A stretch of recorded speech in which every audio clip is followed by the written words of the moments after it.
Good evening and welcome to the channel's studios here in London with your international news around the world in 5. President Volodymyr Zelensky has been warmly welcomed at the first ever NATO meeting attended by Ukraine. Welcome to this first meeting of the NATO-Ukraine Council. This is truly a historic moment, allies and Ukraine sitting side by side as equals to address our common vision of Euro-Atlantic security. NATO boss Jens Stoltenberg says Ukraine is closer to NATO than ever before and said Ukraine will become a member without specifying a specific timeline. It comes after Zelensky criticised NATO for what he sees as delays in admitting the country to the alliance. Japanese and South Korean officials say North Korea has fired a suspected intercontinental ballistic missile. The long-range missile flew for more than an hour before landing short of Japanese waters on Wednesday morning.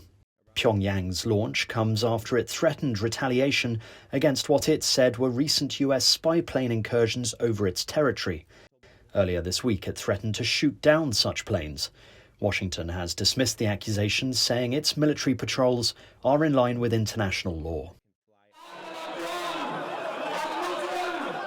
Palestinian President Mahmoud Abbas has visited the West Bank city of Jenin days after 3 of his senior officials were forced to flee a funeral by crowds furious at their response to an Israeli assault days earlier.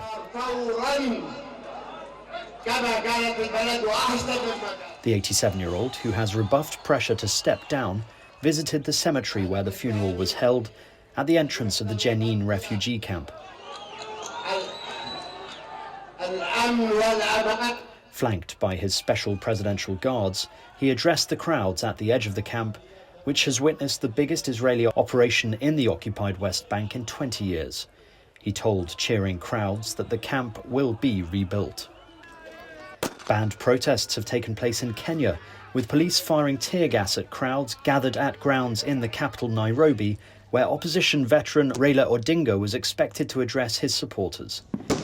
Demonstrators in the slums say they are angered by President William Ruto's government. The government says tax hikes, which include a doubling of the fuel tax and introduction of a levy to fund affordable housing, will raise an extra 200 billion Kenyan shillings a year and are needed to deal with growing debt repayments and to fund job creation initiatives. At least 6 people were killed last Friday during protests against the taxes. Again, you see young guys, they were crying that they promised, Mr. President, you promised them that you are going to help them, but you didn't. Again, Mama Mboga. So we are just crying, we love you, but we are crying if you can help us.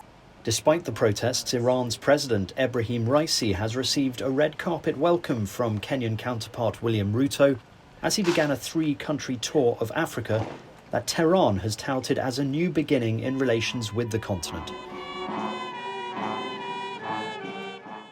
Raisi's trip to Africa, which will also take him to Uganda and Zimbabwe, is the first by an Iranian president in more than a decade and represents a bid to diversify economic ties in the face of crippling US sanctions.